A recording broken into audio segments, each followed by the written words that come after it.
ಒಣ ದ್ರಾಕ್ಷಿ ಸೇವನೆಯಿಂದ ಲೈಂಗಿಕ ಬಲಹೀನತೆ ನಿವಾರಣೆಯಾಗುತ್ತದೆ. ಉದ್ದಿನ ಬೇಳೆಯನ್ನು ನೆನೆಸಿ ತುಪ್ಪದಲ್ಲಿ ಹುರಿದು ರೊಟ್ಟಿಯೊಂದಿಗೆ ತಿಂದರೆ ವೀರ್ಯ ವೃದ್ಧಿಯಾಗುತ್ತದೆ. ಕೆಂಪು ಮೂಲಂಗಿಯನ್ನು ಪಲ್ಯ ಮಾಡಿಕೊಂಡು ತಿಂದರೆ ವೀರ್ಯ ವೃದ್ಧಿಯಾಗುತ್ತದೆ, ಜೊತೆಗೆ ಸಂಭೋಗ ಶಕ್ತಿಯೂ ಸಹ ಹೆಚ್ಚಾಗುತ್ತದೆ. ನುಗ್ಗೆ ಹೂವನ್ನು ಹಾಲಿನಲ್ಲಿ ಬೇಯಿಸಿ ಅದಕ್ಕೆ ಜೇನುತುಪ್ಪ ಸೇರಿಸಿ ಕುಡಿಯುವುದರಿಂದ ಲೈಂಗಿಕ ಶಕ್ತಿ ಹೆಚ್ಚಾಗುತ್ತದೆ. ಬೆಳ್ಳುಳ್ಳಿ ಸೇವನೆಯಿಂದ ಕ್ಷಯ ರೋಗ ನಿವಾರಣೆಯಾಗುವುದರ ಜೊತೆಗೆ ವೀರ್ಯವನ್ನು ಸಹ ಹೆಚ್ಚಿಸುತ್ತದೆ, ಪಚನ ಶಕ್ತಿಯನ್ನು ಸಹ ಅಧಿಕಗೊಳಿಸುತ್ತದೆ. ಒಂದು ಎಳನೀರಿಗೆ ಜೇನುತುಪ್ಪ ಸೇರಿಸಿ ದಿನವೂ ಕುಡಿದರೆ ನರಗಳ ದುರ್ಬಲತೆ ನಿವಾರಣೆಯಾಗಿ ವೀರ್ಯ ವೃದ್ಧಿಯಾಗುತ್ತದೆ.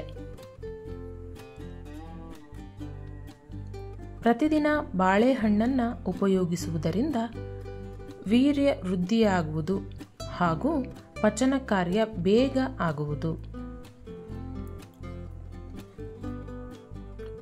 ಮೊಸರಿಗೆ ಅಥವಾ ಮಜ್ಜಿಗೆಗೆ ಉಪ್ಪು ಸೇರಿಸಿ ಕುಡಿಯುವುದರಿಂದ ವೀರ್ಯ ವೃದ್ಧಿಯಾಗುತ್ತದೆ.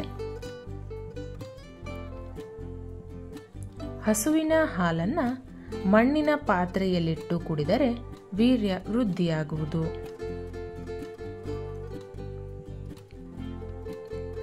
ಊಟದ ಸಮಯದಲ್ಲಿ ಈರುಳ್ಳಿಯನ್ನು ಉಪಯೋಗಿಸಿದರೆ ಕೆಮ್ಮು ನಿವಾರಣೆಯಾಗುತ್ತದೆ, ವೀರ್ಯದ ವೃದ್ಧಿ ಸಹ ಆಗುತ್ತದೆ, ಸ್ನಾಯುಮಂಡಲವನ್ನು ಚೇತನಗೊಳಿಸುತ್ತದೆ ಹಾಗೂ ಕಾಲರದಂತಹ ಕ್ರಿಮಿಯನ್ನು ನಾಶವಾಗಿಸುತ್ತದೆ.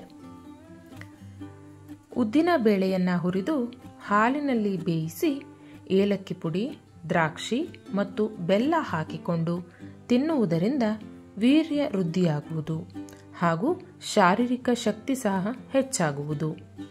ಸ್ನೇಹಿತರೆ, ಈ ಮಾಹಿತಿ ನಿಮಗೆಲ್ಲ ಇಷ್ಟವಾಗಿದ್ದರೆ ದಯವಿಟ್ಟು ಲೈಕ್ ಮಾಡಿ. ಮತ್ತಷ್ಟು ವಿಡಿಯೋಗಳಿಗಾಗಿ ನಮ್ಮ ಚಾನಲನ್ನು ಸಬ್ಸ್ಕ್ರೈಬ್ ಮಾಡಿ. ಧನ್ಯವಾದಗಳು.